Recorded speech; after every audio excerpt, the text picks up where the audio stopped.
Hi, everybody. This is Ken DeLong, author of The Economic Comic. Today, let's talk about counterfeiting.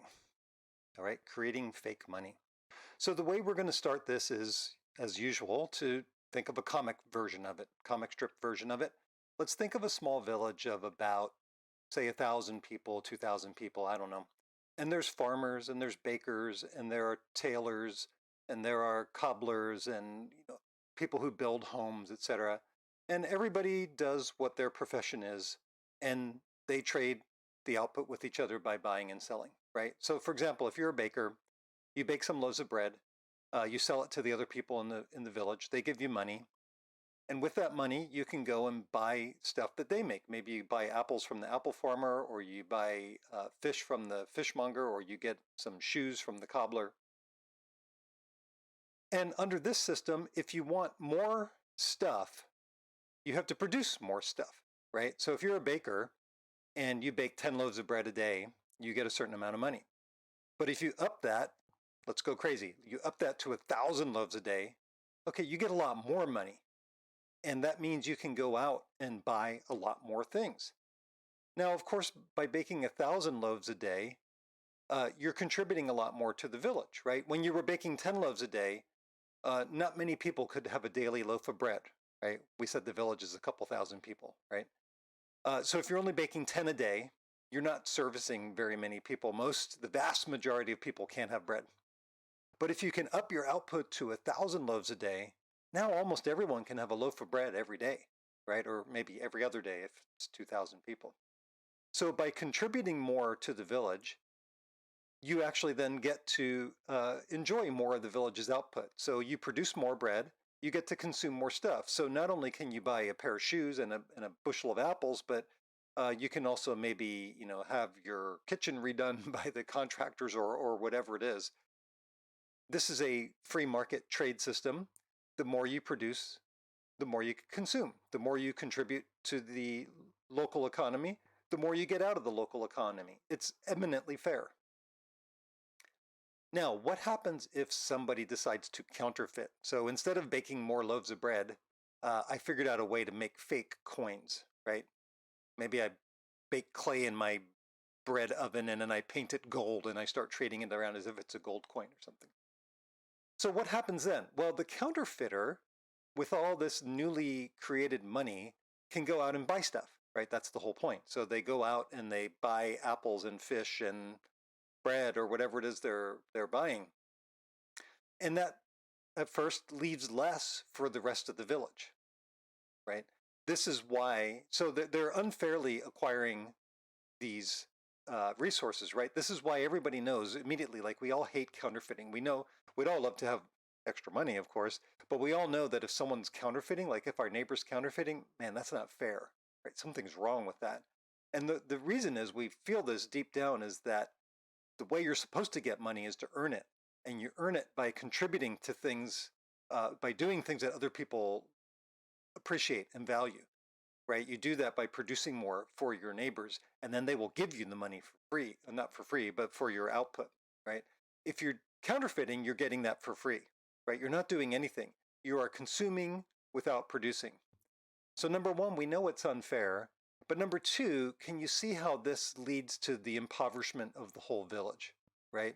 Normally, in order to consume, you need to produce. So if you're the baker and you want new shoes, you got to bake a lot of bread in order to acquire those shoes. And the bread benefits the people who eat it. They're happy to have the bread. They're happy to pay you for it. But if you're a counterfeiter and you're getting shoes and you haven't produced anything, you've now consumed those shoes and you haven't added anything back into the village, into the pool of the goods that the village produces, right? So you're actually contributing to the impoverishment of the village. So that's bad. I would go as far as to say counterfeiting is immoral and almost evil. So, of course, in our modern society, counterfeiting is a horrible crime. Like if you counterfeit money, the government will come after you hard, and the sanctions are very extreme, right? It's very, very dangerous to counterfeit money. If you get caught, bad things will happen to you. So who's allowed to counterfeit in our society? Well, of course, the government, right? The banks and the Federal Reserve, right? Which Although I say that as three, that's kind of the same thing. The government, the banks, and the Federal Reserve is all sort of one group of people that they just move back and forth and pretend that it's separate. So they get to counterfeit. And here in 2020, the Fed has counterfeited trillions of dollars. The government's also counterfeited. The banks counterfeit under fractional reserve lending. I spoke about that in a previous video. So all of these folks who grant themselves the privilege of counterfeiting, they're just like the counterfeiter in the village, right?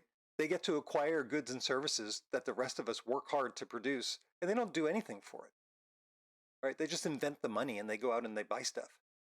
It's grossly unfair.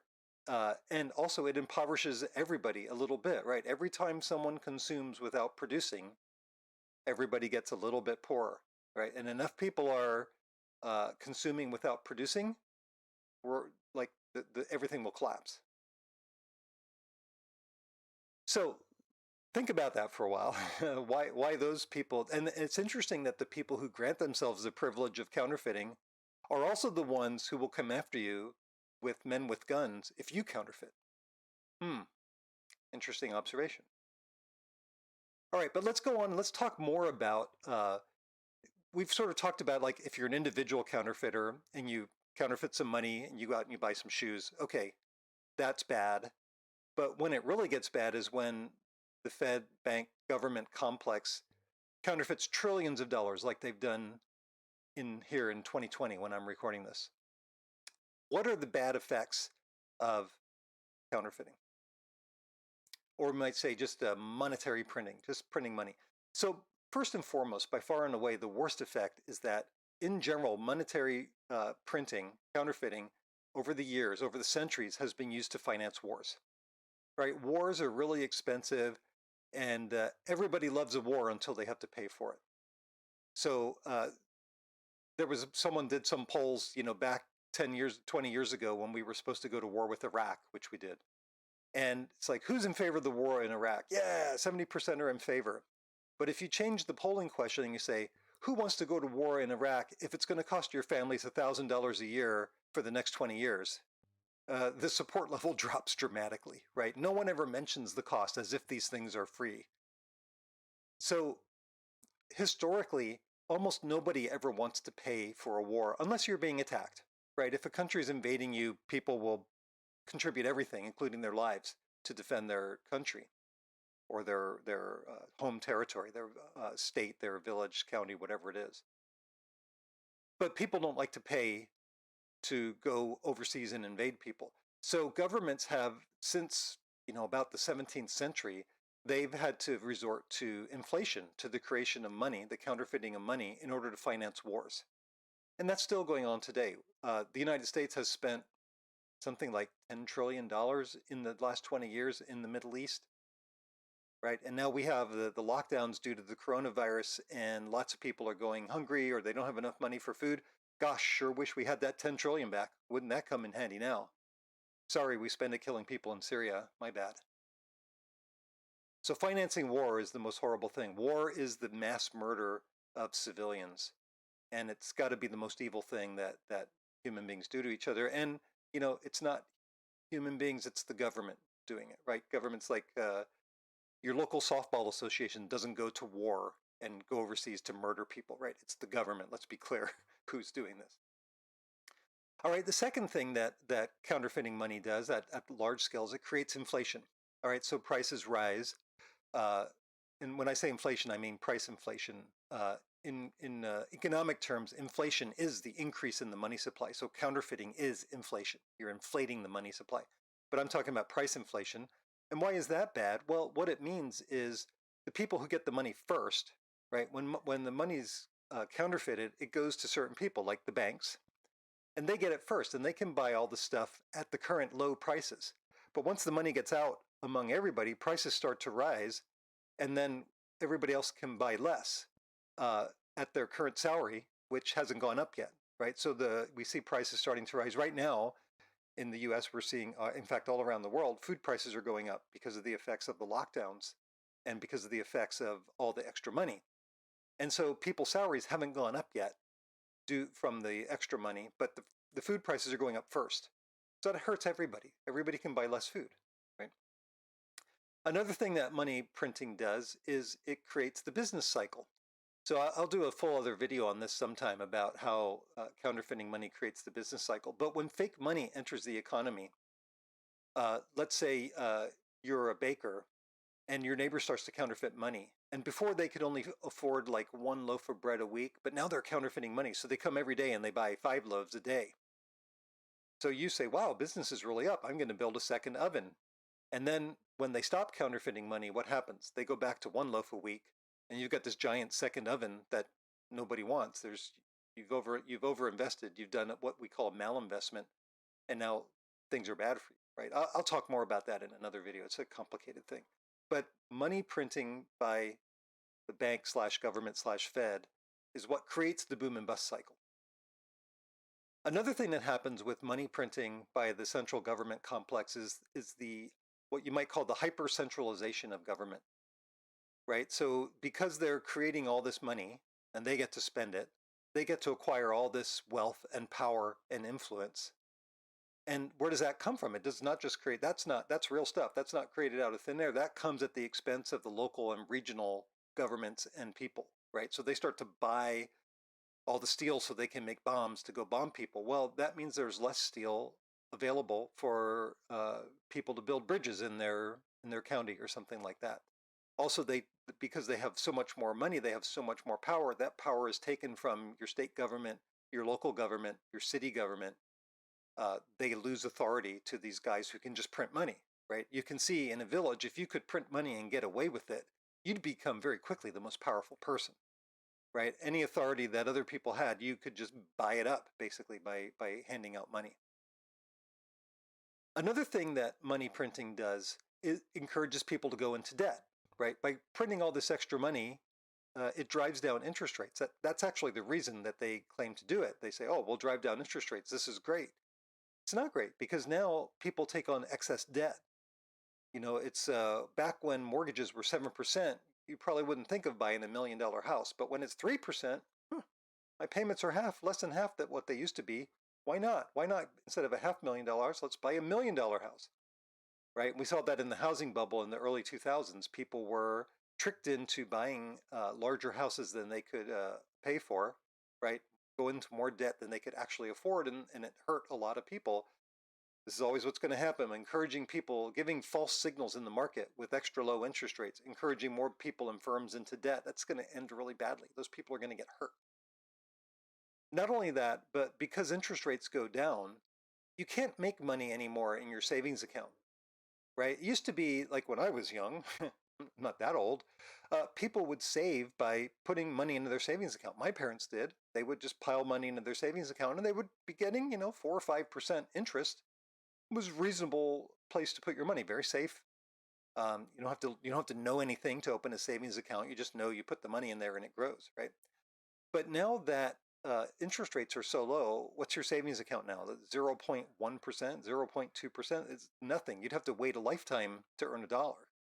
So now, if you want to try to get ahead, you want to save for retirement, or you just don't want to work as hard when you get old, you got to put your money into more risky financial assets, right? What we're seeing now, this is the end of June 2002, lots of millennials who know nothing about money management getting onto this Robinhood app, taking all their money, putting it into the stock market, and thinking they're getting rich. Those people are going to be hurt really bad. Probably by the time you watch this, there'll be a lot of people hurt. There's already been like one very public suicide of some kid who looked at their Robinhood account and saw they were almost in debt, almost $1 million, and they killed themselves, right? This is like people being forced into the stock market, forced into investments they don't understand and shouldn't have to understand. Like, not everybody should have to be a stock expert. But there's no way to save for the future right now without going into really highly speculative investments that most people don't understand.